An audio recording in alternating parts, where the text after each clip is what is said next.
Right, I'm trying a new setup here. I've got this Chatsworth box easel that I bought for £20 at the Art in Action show last year in New Oxford, a massive art fair.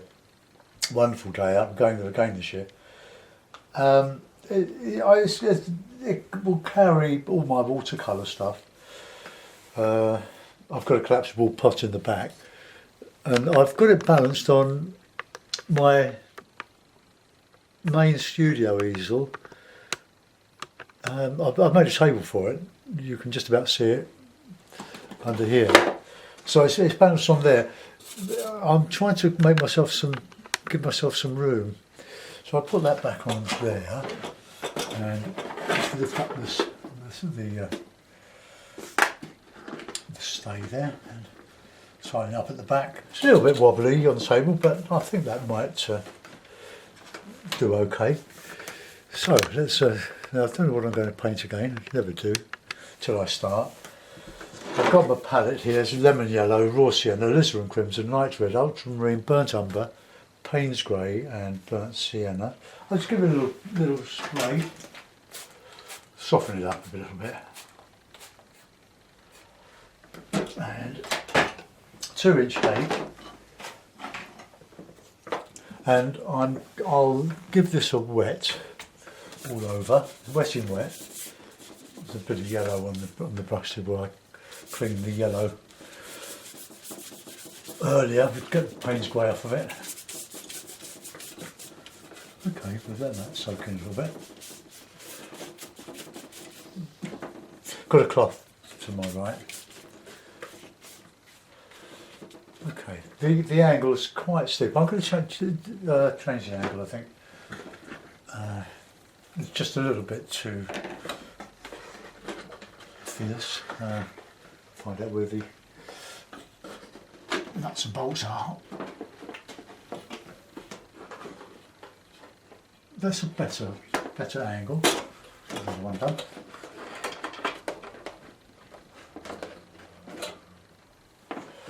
Okay, that should be alright. Let's change that. Right, okay. So 2-inch hake. As the paper expands, I'll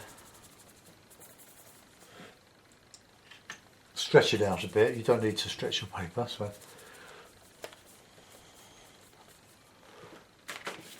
we just put in a bit of warm and a bit of alizarin in there. Clean the brush. Get a bit of ultramarine. Good bit of ultramarine in there, I think. This is all about judging the amount of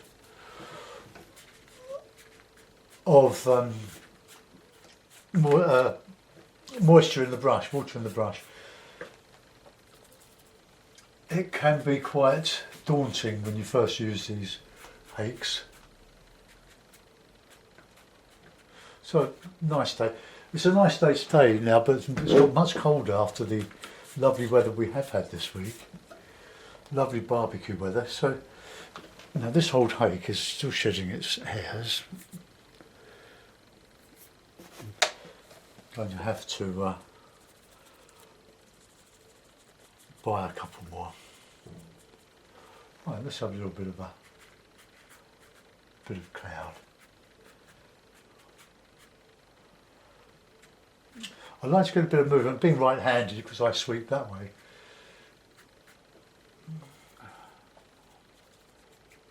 And I like the blue and the alizarin. Right, that'll do.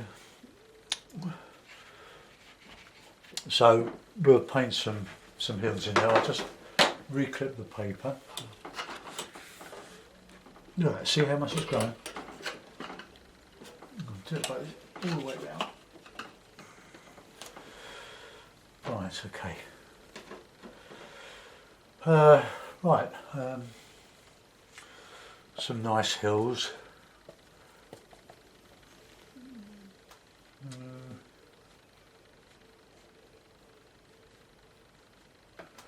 Stiffen that up a little bit. I'll put some umber in there. and a bit of alizarin.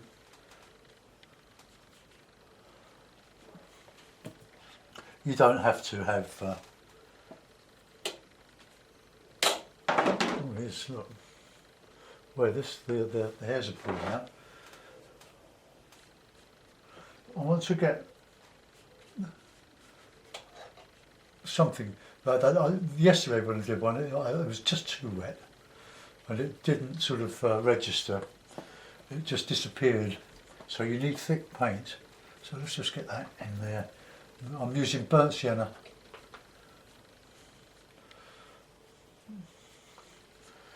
And we can just put a yellow in there.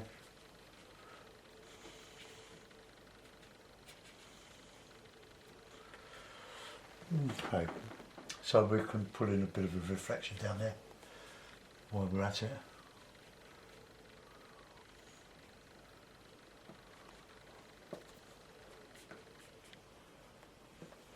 Right, get some good heavy paint in there on that horizon now.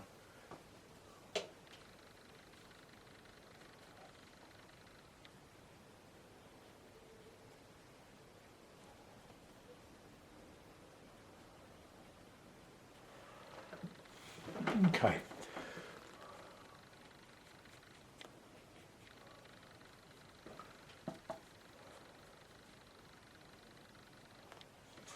Right, good thick paints now.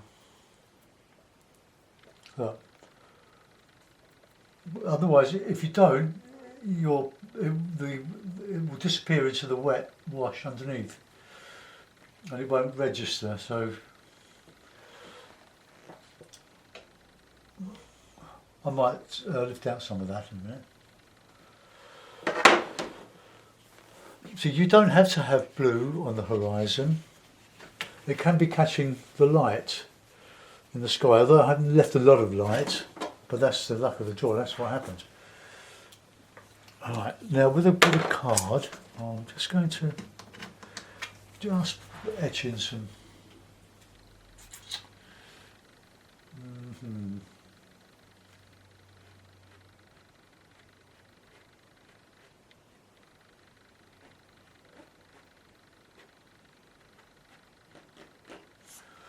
just lifting out some flicks and flourishes.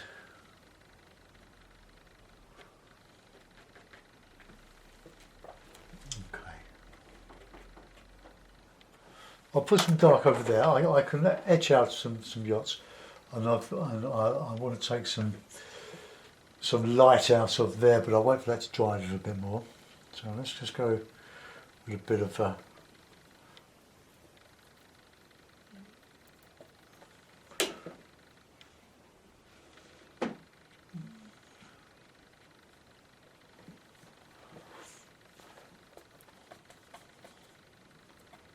just making this up as I'm going along. Put a bit of red in there, I think.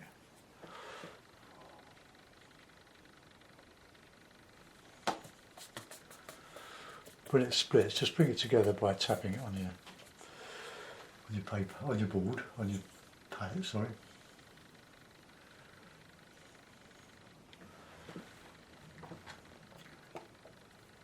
Ron Ransom was so good at this sort of thing. Check him out online. So find out anything you can on Ron Ransom. A self-taught artist, inspired by Seago. I'd never heard of Seago until I'd heard of Ron Ransom. Just adding a little bit of detail, harder detail. As the paint dries, I can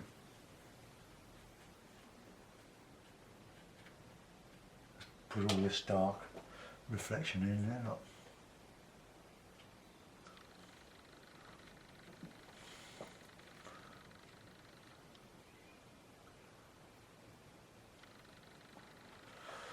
Okay.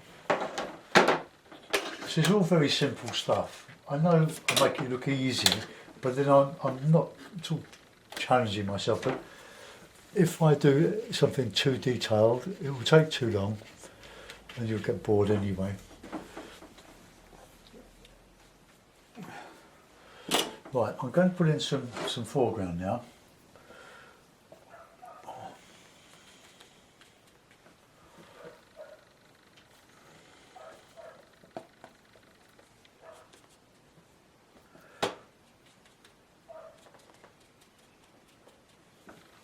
Release some water on your brush.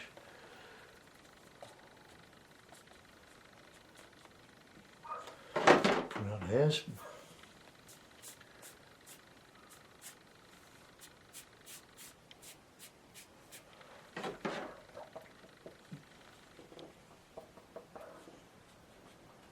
I'm going to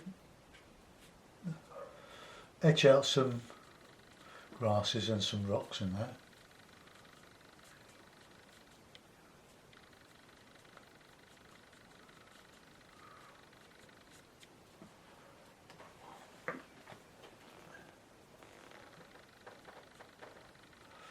Some sort of bushy stuff in.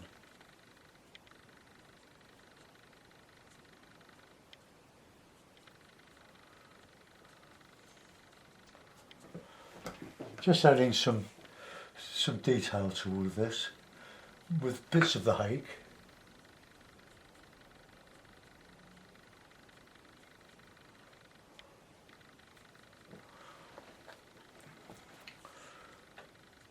Warm colours generally, sort of an autumny type of scene. Now let's get that in there a bit more.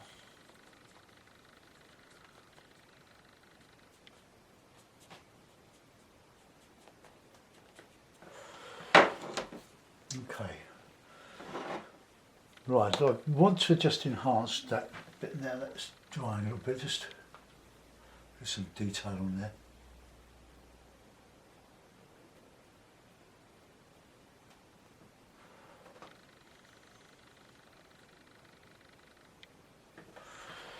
Right, okay, now that to me is looking quite interesting.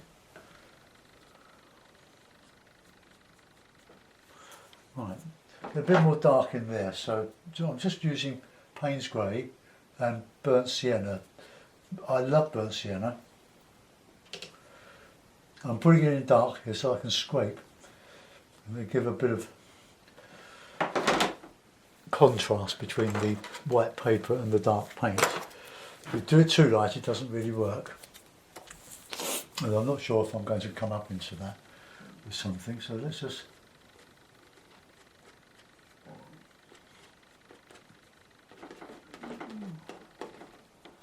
well, just too easy to overdo this, but I'll try to make it a bit round, more rounded than I've done.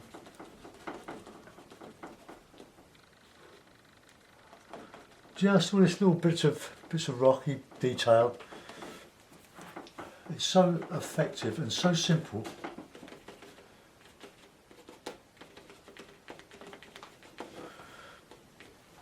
This will dry a bit lighter than it goes on.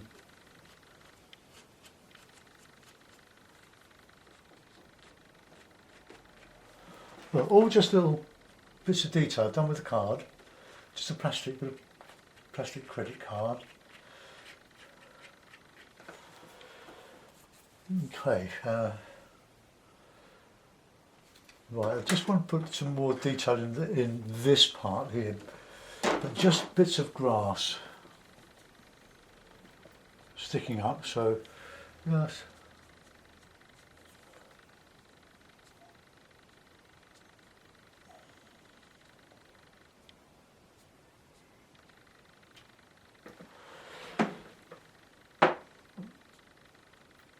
See, when you put up, put down, drag down, and it'll just say reflections.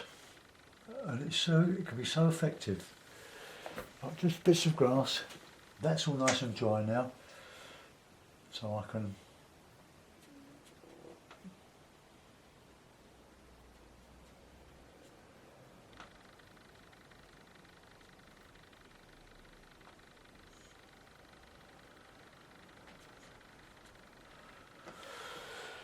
right, now then, I'm going to give that a dry because I want to take out, I want to separate the reflection from the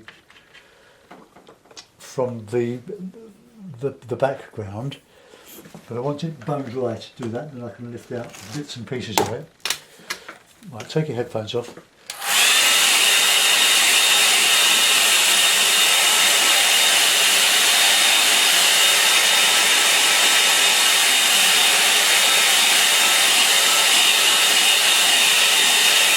This really is watercolour made simple.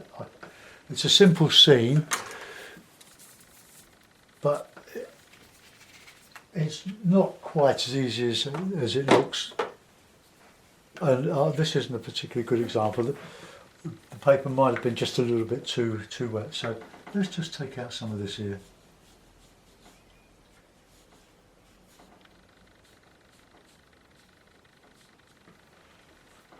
And we can just put a bit of detail, a bit of wind ruffling.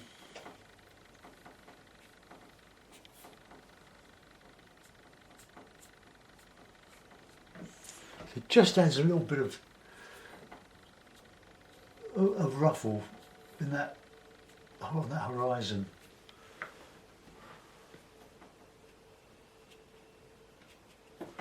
Okay, now we'll put in some bits of twiggy, branchy stuff, or even just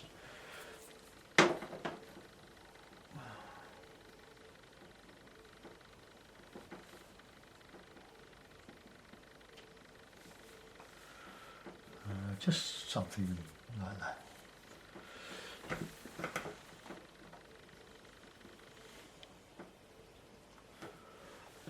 Okay, just things that make an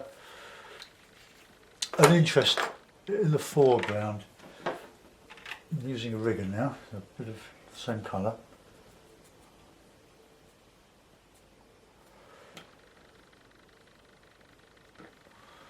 We need some water.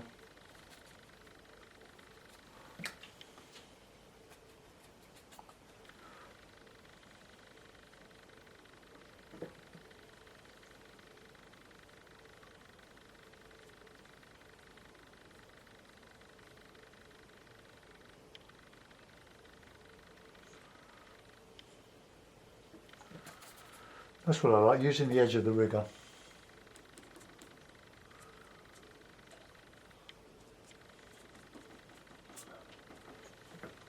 Just to add texture.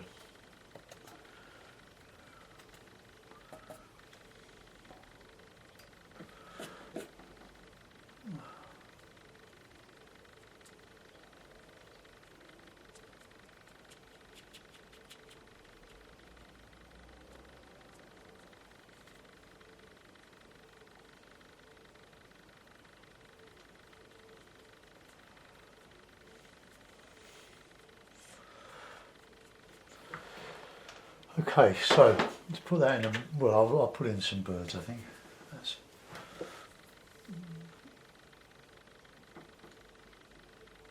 just to. It links the sky with the land, and now that's dry, I can.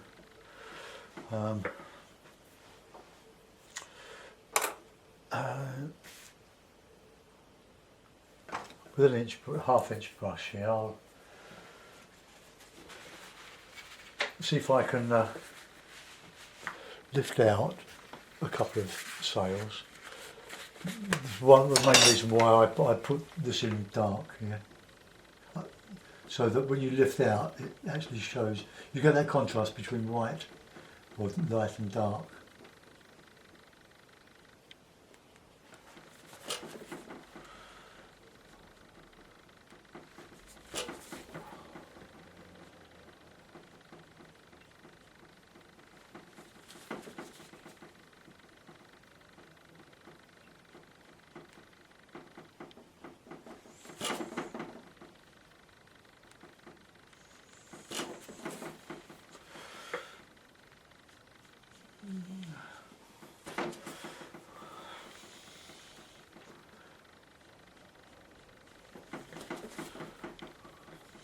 Just a bit more of that out there.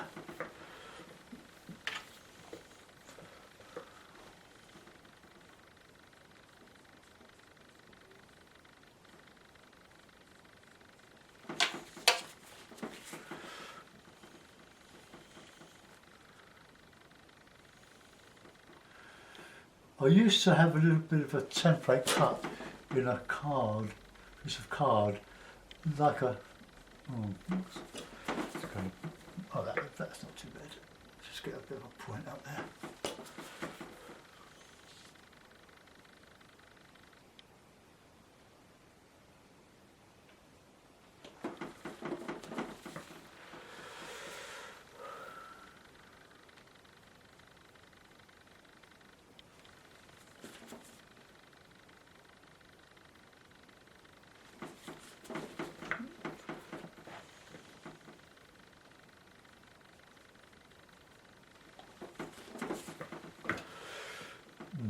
That's gone a little bit wrong there. Anyway,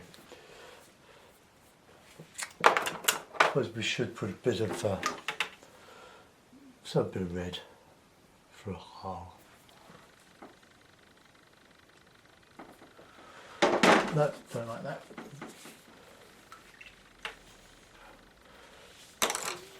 Well, that is not quite what I had in mind. I have to put that back. That little bit of fill that in back in again, if I can.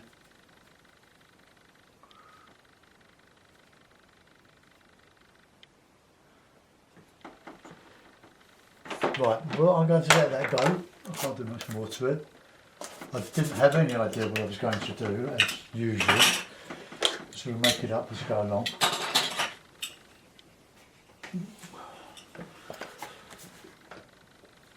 I know what I really want to do is the Ron Manson type of Essex scenes, the flat landscapes, with the odd tree here and there.